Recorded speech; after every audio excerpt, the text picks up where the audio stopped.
గౌరవ ముఖ్యమంత్రి రేవంత్ రెడ్డి గారు మరి మహిళలకు గౌరవప్రదంగా ఒక నాణ్యమైన చీర ఇచ్చే కార్యక్రమం. అంటే పాతకాలం నాటి పాలిస్టర్ చీరలు, ప్రింటెడ్ చీరలు కట్టుకుంటే చిడచిడ పెట్టే చీరలు కాదు.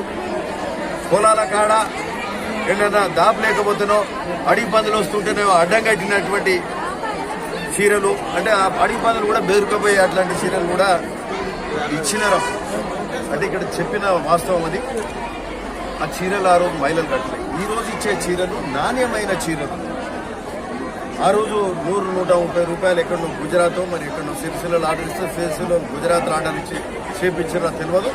ఈ రోజు ఇచ్చే చీరలు నాణ్యమైన చీరలు. దానికి మహిళా సమాఖ్య అధ్యక్షులనే వాళ్ళే ఆ చీర నిర్ణయించుకునే విధంగా ఆ డిజైన్ కానీ వాళ్ళే నిర్ణయం తీసుకొని దాని మీద మరి ముఖ్యమంత్రి గారు కూడా మంచి చీరను నచ్చినాక అందరికి నచ్చినాక నిర్ణయం చేసి ఆ చీరలను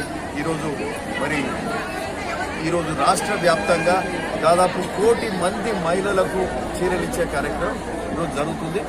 బహుశా ఈ చీర మహిళలు ఇస్తుంటే అందరూ చాలా సంతోషం వ్యక్తం చేశారు. ఆ చీర బహుశా మనకు ప్రభుత్వానికి 800-900 అయిందేమో, నాకు కూడా పూర్తిగా తెలియదు. బట్ బయట మార్కెట్లో కొంటే మాత్రం, అంటే హోల్సేల్ కాబట్టి అంత అయింది. బయట మార్కెట్లో మాత్రం 1200-1300 కూడా చీర అవుతుంది. సరే, ఏదేమైనా మహిళలు కొనలేక కాదు, వాళ్ళు తీసుకోలేక కాదు. ఈరోజు రాష్ట్ర ప్రభుత్వం మా ఆడబిడ్డలకు ముఖ్యమంత్రి గారు గౌరవప్రదంగా వాళ్ళకు ఇచ్చే కార్యక్రమంలో భాగంగా ఈరోజు చీరలు ఒక మంచి నాణ్యమైన చీర ఇచ్చే కార్యక్రమం చేసినాం.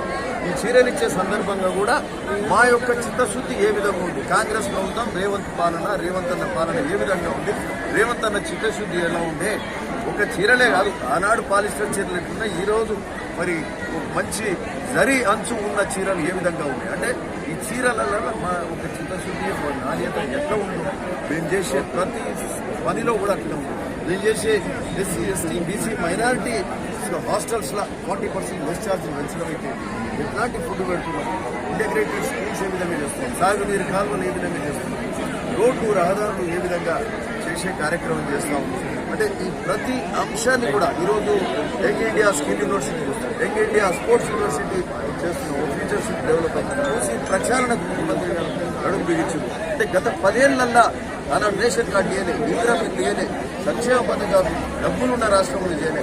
ఈరోజు అప్పుల రాష్ట్రంగా కేసీఆర్ ఆనాటి పాలకులు మిగిల్చినప్పటికీ కూడా ఉన్నంతలా అన్ని చదువుకొని ఈరోజు రేషన్ కార్డు ఇచ్చే కార్యక్రమం, సందర్భం ఇచ్చే కార్యక్రమం, ఇందిరమ్మ ఇల్లు ఇచ్చే కార్యక్రమం, మరి అట్లనే ఈరోజు ఒక మంచి నాణ్యమైన